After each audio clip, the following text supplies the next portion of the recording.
السلام علیکم life changers. ہمارا آج کا ٹاپک ہے بڑی کامیابی کی قیمت۔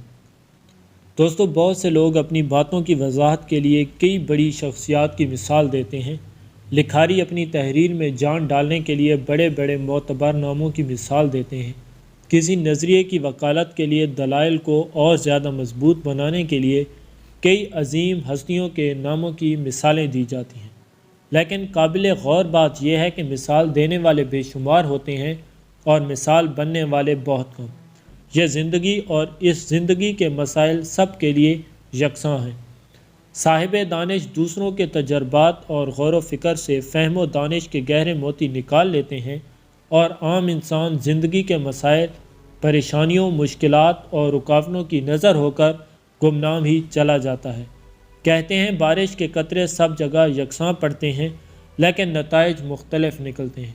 کوئی بارش کا قطرہ اگر تالاب میں جا گرا تو تالاب کا حصہ بن گیا، کوئی قطرہ اگر سمندر سے واصل ہوا تو سمندر بن گیا، کوئی قطرہ اگر بنجر زمین پر گرا تو زمین پھر بھی بنجر ہی رہتی ہے۔ کوئی خوش نصیب قطرہ اگر زرخیز زمین پر گرا تو کھیتیاں لہلہانے لگیں، لوگوں کو اناج ملنے لگا۔ یہی بارش کا کوئی قطرہ اگر سانپ کے منہ میں جا گرا تو زہر بن گیا، اور کوئی بہت ہی خوش نصیب قطرہ اگر سپی کے منہ میں جا گرا تو موتی بن گیا۔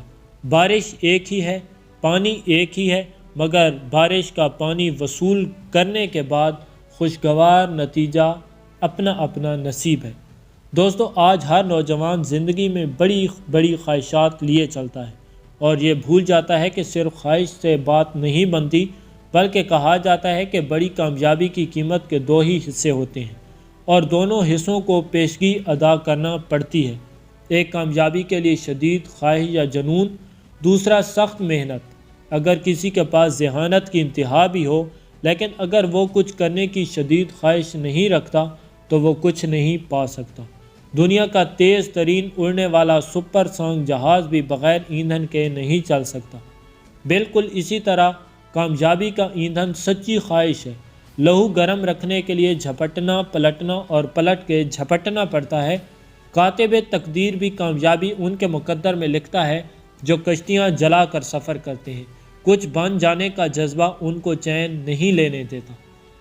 ایک دفعہ سقراط کے پاس ایک شخص آیا اور اس نے ایک عجیب سوال کیا کہ آپ کے پاس اتنا علم، لوگ آپ کو پیغمبر عقل و خرد کہتے ہیں، اور دنیا آپ کی دیوانی ہے۔ یہ سارا علم، یہ دانائی، یہ فہم و فراست اور یہ عقل آپ نے کہاں سے پائی؟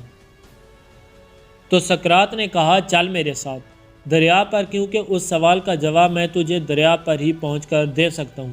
وہ شخص اور سقراط دریا پر پہنچے۔ سقراط نے کہا، اس پانی کو غور سے دیکھ، اس میں تیرے سوال کا جواب ہے۔ وہ شخص پانی سے غور سے دیکھنے لگا اور غور سے پانی کا مطالعہ کرنے لگا، لیکن کچھ سمجھ نہ آیا۔ وہ بولا، مجھے تو کوئی جواب نہیں ملا۔ تو سقراط نے کہا، غور سے دیکھ، جواب صاف نظر آ رہا ہے۔ اس نے آنکھیں اور پانی کے قریب کر دیں۔ اس کے ساتھ ہی سقراط نے اس کا سر زور سے پکڑ کر پانی میں ڈبو دیا۔ اس شخص کو بہت غوطے آئے اور اس نے بہت ہاتھ پاؤں مارے، لیکن سقراط نے اس کا سر نہ چھوڑا۔ جب وہ مرنے کے قریب تھا تو سقراط نے اس کے سر کو باہر نکال دیا اور کہا، اب تمہیں سمجھ آئی؟ وہ شخص چیخا کہ آپ تو مجھے مارنے لگے تھے۔ سقراط بولا، میں نے تو تجھے تیرے سوال کا جواب دیا تھا۔ وہ شخص بولا، آپ غلط کہہ رہے ہیں، آپ تو مجھے مارنے لگے تھے۔ سقراط نے کہا، اچھا مجھے یہ بتا، جب تیرا سر پانی میں ڈبویا ہوا تھا تو تیری سب سے بڑی خواہش کیا تھی؟ تو وہ بولا کہ میں زندہ بچ جاؤں گا، یہی میری بڑی خواہش تھی۔ سقراط بولا، جس طرح ایک مرنے والے کے پاس صرف ایک خواہش ہوتی ہے کہ میں بچ جاؤں، بلکہ اس طرح میری ہر لمحے خواہش ہوتی ہے کہ میں مزید علم سیکھ لوں۔ اسی شدید خواہش کے بدلے علم و دانش اور فہم و فراست میری گھر کی باندھی ہے۔